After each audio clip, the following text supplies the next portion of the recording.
quando se diz que o paraíso é caracterizado pela abundância de alimentos, de frutos, de comidas, isso traduz uma Europa traumatizada por suas crises de subsistência. Quando se diz então que há abundância de riquezas, de metais preciosos, isso traduz uma Europa que está se tornando progressivamente mercantilista. Quando se fala então de climas temperados, né, nem muito quente, nem muito frio, isso traduz uma Europa que vive às voltas com seus rigores das estações do ano. Né? O paraíso terreal é, de certo modo, aquilo que a Europa gostaria de encontrar. Daí, cria-se, então, no imaginário, esse lugar. Eu mostro para vocês agora algumas imagens que eu selecionei para a aula de hoje, a serem analisadas. Vejam aí, né? Essa ilustração está publicada na edição moderna do livro do Gandalf, que tem tanto o Tratado da Terra do Brasil quanto a História da Província de Santa Cruz, mas é uma imagem típica do século XVI. Peixes voadores. Então o que nós temos? Uma caravela, né, em primeiro plano, outras duas caravelas em segundo plano, estão aqui então num mar aberto, né? Esse mar está povoado por criaturas. Vocês veem aqui um peixão gigante, aqui um monstrengo do tamanho da caravela? Estão vendo aqui? Tem outro desses monstrenhos aqui. E por toda a parte, esses peixes voadores, né? Em primeiro plano tem um aqui, ó, feio que dói, estão vendo? Ó, um dentinho só embaixo, né? Um olhão esbugalhado, né? Tem outros aqui e tal. E esses peixes voadores, então, estão atacando a caravela. Peixes voadores existem, vocês sabem disso, né?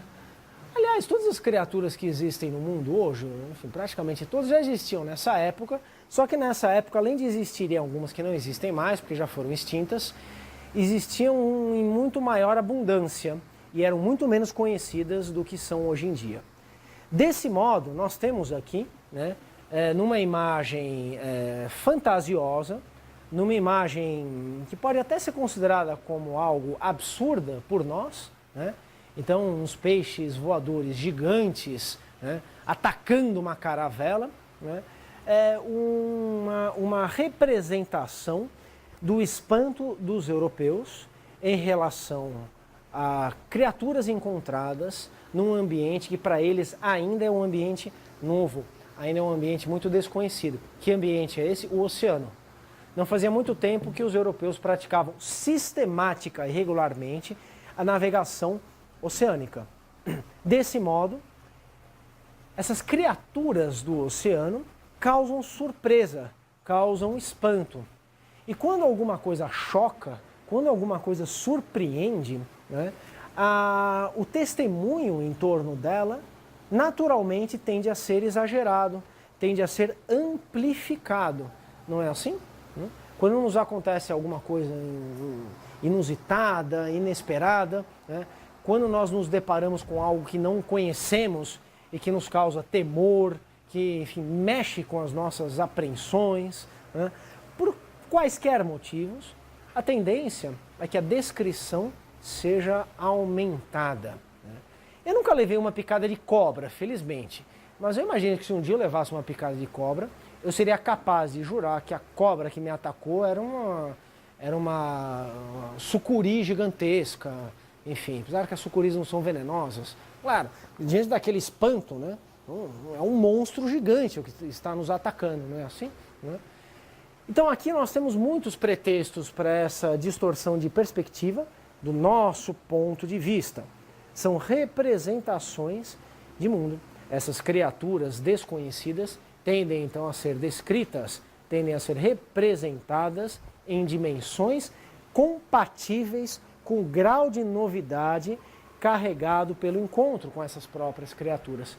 Faz sentido, pessoal? Tudo bem? Nada de cientificismo moderno, nada de uma tentativa de descrição perfeita dessas criaturas. Estamos aqui diante, então, do testemunho da surpresa. Além disso, essas são imagens de mercado. Elas são produzidas para serem publicadas em livros que são então comercializados. As pessoas compram imagens e elas estão interessadas em peixões monstruosos. Nada de peixinhos voadores que não fazem mal a ninguém. Outra imagem aqui, né? Isso produzido, enfim, para sair nas edições do célebre Théodore de Bry, que é um impressor francês do século XVI. O que nós temos aqui, esse novo mundo, né? No primeiro plano, então, dois europeus conversando com um nativo. Esses nativos são estilizados. Antes mesmo de se ver um nativo, antes mesmo de se ler a descrição de um nativo, o ilustrador já sabe como mostrá-lo. Essa é uma representação convencional, que não tem a ver, então, com um diagnóstico preciso da realidade. É mais ou menos como, enfim, crianças desenhando personagens, né? Então, uma observação interessante. A criança, quando vai desenhar um determinado personagem, tende a repetir a exaustão, né, a convenção estética de um personagem ou de um animal, né? Bom, diga lá para uma criança de 5, 6 anos, desenhe um elefante. Pronto, ela vai lá e desenha de um jeito. Não significa que ela tenha parado ou observado um elefante, não é verdade? Ela tem uma ideia de um elefante na cabeça.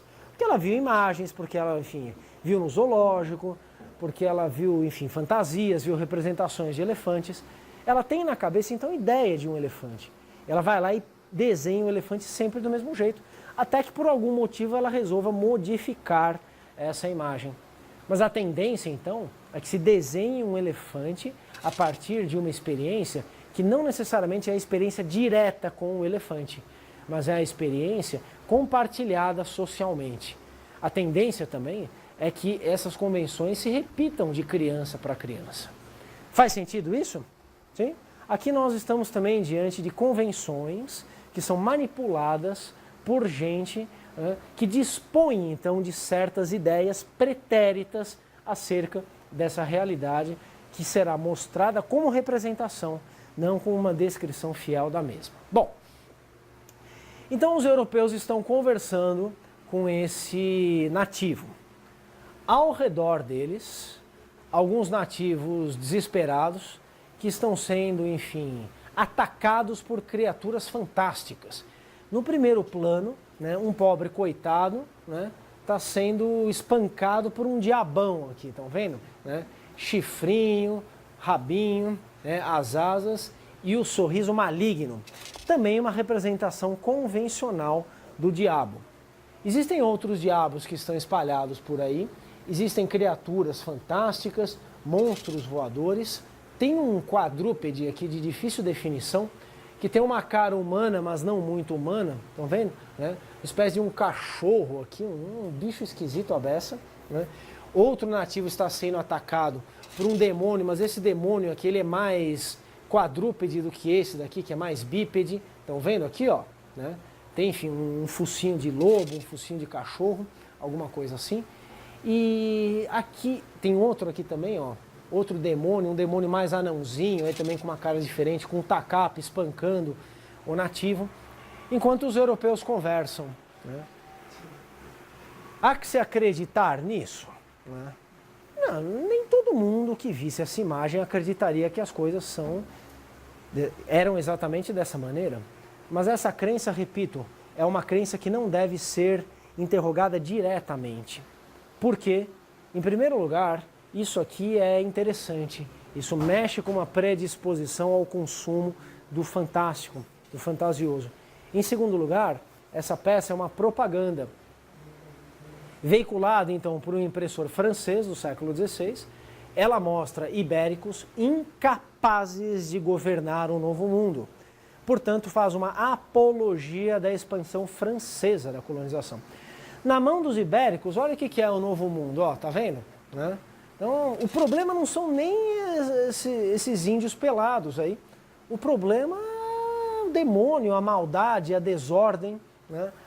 Os nativos, então, são atacados, né, pelo mal. Eles sofrem o mal. Né? Esses aqui são incapazes de governar, são incapazes de evangelizar, são incapazes de salvar os índios. É então uma apologia das pretensões francesas sobre o Novo Mundo e um ataque à evangelização, que é justificativa em parte ideológica para a expansão ibérica. Aqui então uma representação da desordem do Novo Mundo por meio da guerra. Vocês se lembram, numa das cartas do Vespúcio, na carta que nós lemos e analisamos numa aula anterior, o Vespúcio se queixando de que os nativos faziam a guerra sem ordem nem arte. Vocês lembram disso? Né? Claro, porque ele entende os padrões europeus da guerra e não entendia os padrões nativos da guerra. Batam o olho, de um lado índios, do outro lado índios, uma confusão, um caos tremendo. Né? Novamente, a incapacidade então do europeu entender a racionalidade dessas sociedades locais, a incapacidade de entender como funciona a guerra, quais são os critérios. Isso é uma confusão generalizada.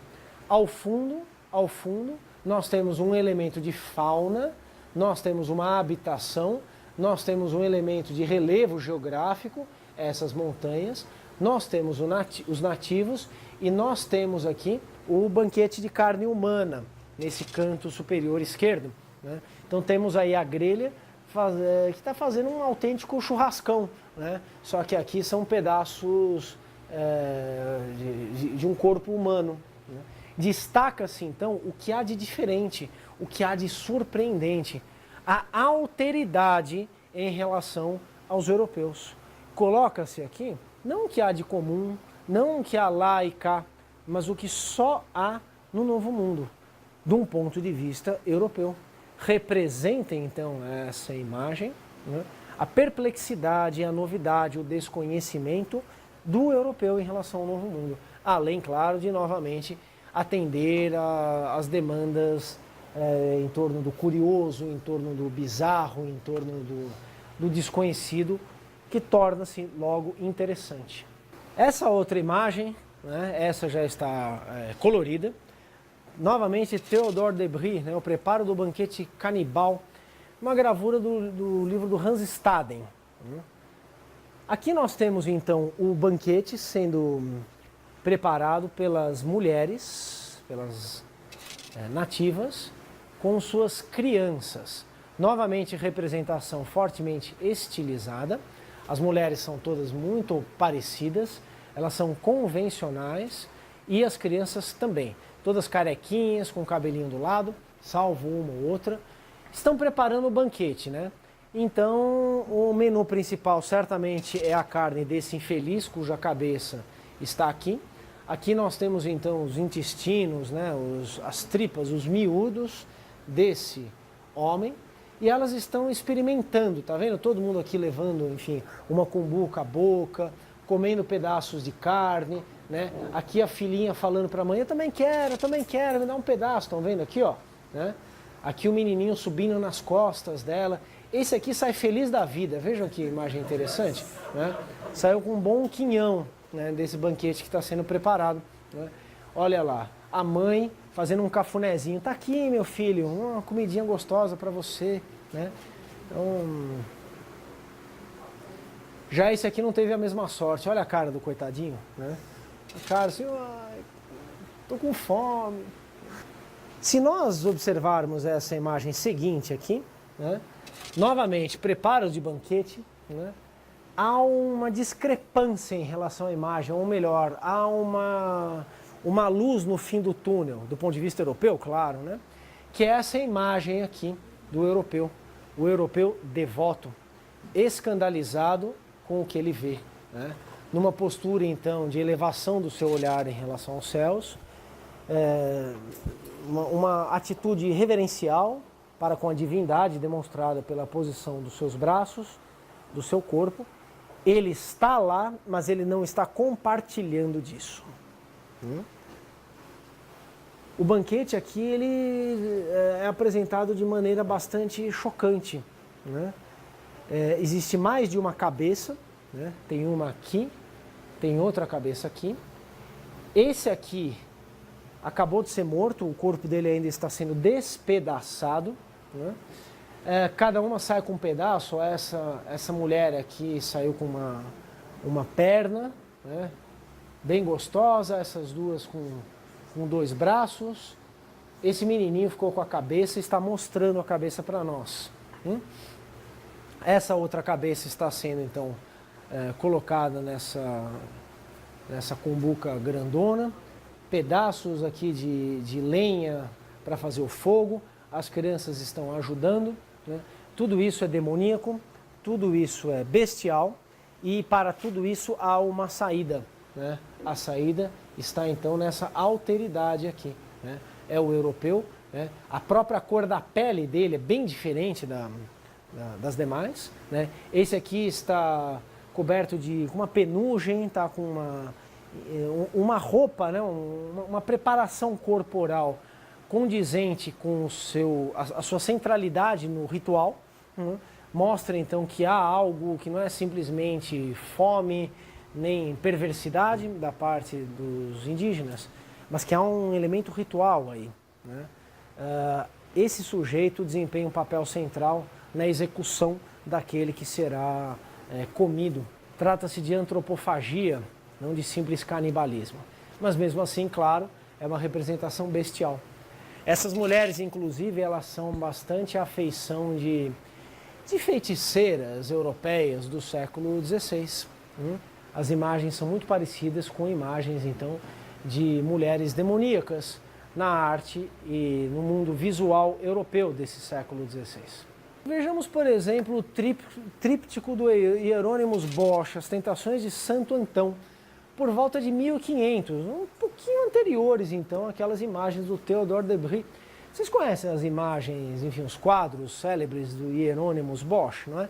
Tem um deles, inclusive, no Museu de Arte de São Paulo, né? Tem lá uma bela peça do Bosch. Esse aqui é o tríptico fechado, né? Então, são desenhos, enfim, de poucas cores, uma representação mais simples em termos cromáticos, e quando se abre então o tríptico das Tentações de Santo Antão, o que nós vemos é isso, né? Aqui está Santo Antão, né, resistindo a todas as tentações do mundo que o cerca, tentações que são representações bestiais. São tentações e são ruins, são más, né? A malignidade dessas tentações está mostrada, então, na mescla de figuras humanas com figuras animais, né? Representações bestiais espalhadas por todo o tríptico, na destruição, na guerra, na morte, na ruína. No entanto, Santo Antão se mostra resistente a essas tentações, se mostra resistente, então, aos males do mundo. Está ele aqui, está ele aqui, está ele ali. Aqui, no meio do quadro, não por um acaso, né, a indução da mensagem pedagógica. Aquele que observa, então, essa imagem deve compartilhar do seu teor, porque o Bosch representa isso não numa perspectiva artística, moderna, de individualidade livre para pensar, mas sim numa perspectiva de pedagogia cristã. A arte aqui serve, então, para ensinar o verdadeiro caminho. Esse verdadeiro caminho, então, faz com que no meio da imagem, no meio do tríptico, esteja, então, uma capela semidestruída com a imagem de Jesus Cristo bem no meio. Estão vendo aqui? Né? É para ela que Santo Antão se dirige. A conexão de Santo Antão é com ela, né? E não com tudo que está ao redor. Mas, claro, o semblante, a própria postura corporal de Santo Antão é de sofrimento. É difícil resistir, então, aos males do mundo, é difícil resistir a essas tentações. De todo modo, em termos formais, em termos estéticos, né, nós temos uma mesma gramática entre esta imagem, né, e imagens como essas aqui, né, como essa aqui, por exemplo, essas criaturas voadoras, essas mesclas de homens com animais resultando em seres bestiais. Vocês vejam então que isso aqui não é uma criação absolutamente original né, daquele que fez a imagem, mas faz parte então de uma linguagem pictórica, de uma linguagem estética, de uma gramática de representações visuais. Observem aqui, né, uma imagem do monstro marinho que supostamente se matou na capitania de São Vicente em meados do século XVI. Ora, olhando para isso daí, né, o absurdo é uma palavra convidativa, não é? É claro que não existiu um monstro desses, vocês podem dizer, né? Com o que se parece esse monstro aí, né? Com as nossas, sim, uma pessoa, tá, tem 2 pés e 2 bracinhos, né?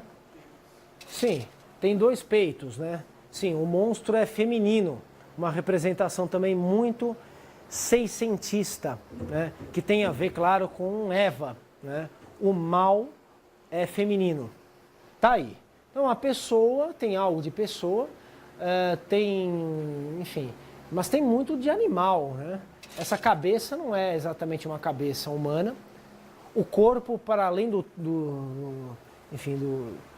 braços, dos ombros e dos seios, também não é humano. Vocês vão concordar comigo, né? Tem 2 pés, mas esses pés eles parecem uns pés de um pássaro, não é? Enfim, é uma criatura bestial, é uma criatura maligna.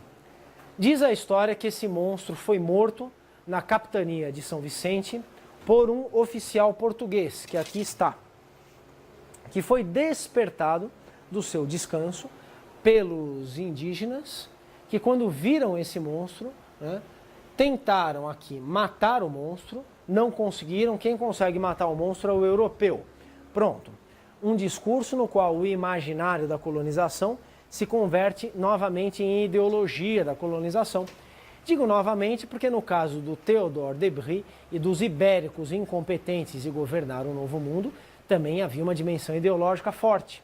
Aqui então um discurso de justificativa da dominação da terra pelo europeu, porque o europeu é aquele capaz de extirpar o mal da terra. Uma versão então, um caso, um acontecimento, se transforma numa imagem. Essa imagem justifica a colonização, mas o texto também justifica. A versão do texto também justifica, né? Só que a imagem é uma forma, enfim, de reforçar essa mensagem, a mensagem da história em si. Essa então é uma primeira imagem do Ipupiara. É provável que antes dessa imagem já tenha circulado uma outra imagem, a partir então desse caso, até chegarmos então a essa, né, que faz parte então dessas obras publicadas pelos portugueses no século XVI. Aqui os indígenas sumiram, vocês estão vendo algum indígena aí? Ficou só o português, né? Houve uma inversão de perspectiva. Ao fundo, então, nós temos essa vila de São Vicente, ao passo que na imagem anterior, né, nós tínhamos o mar. Então, a imagem foi composta a partir da vila de São Vicente. Essa aqui é a Baía de São Vicente, né? Então, uns elementos de relevo aí. Então, houve uma inversão do ângulo de observação. Os indígenas foram retirados daí. O monstro se tornou mais animalesco ainda, né? É a representação, então, da necessidade dessa terra ser colonizada, porque é só assim que esses males serão combatidos, serão dela extirpados. Já no século XVII, todo esse imaginário vai perdendo força, ele vai declinando, ele vai se tornando menos importante, menos operativo, menos significativo. No entanto, ele não desaparece por completo. Claro, uma hora o Brasil deixa de ser colônia, uma hora deixa de existir colônia para se criar um Brasil de fato, um Brasil independente, autônomo, soberano. Mas o imaginário sempre faz parte da sociedade. Esses imaginários fantásticos estão sempre alocados na história das sociedades. Mas os pretextos é que são outros.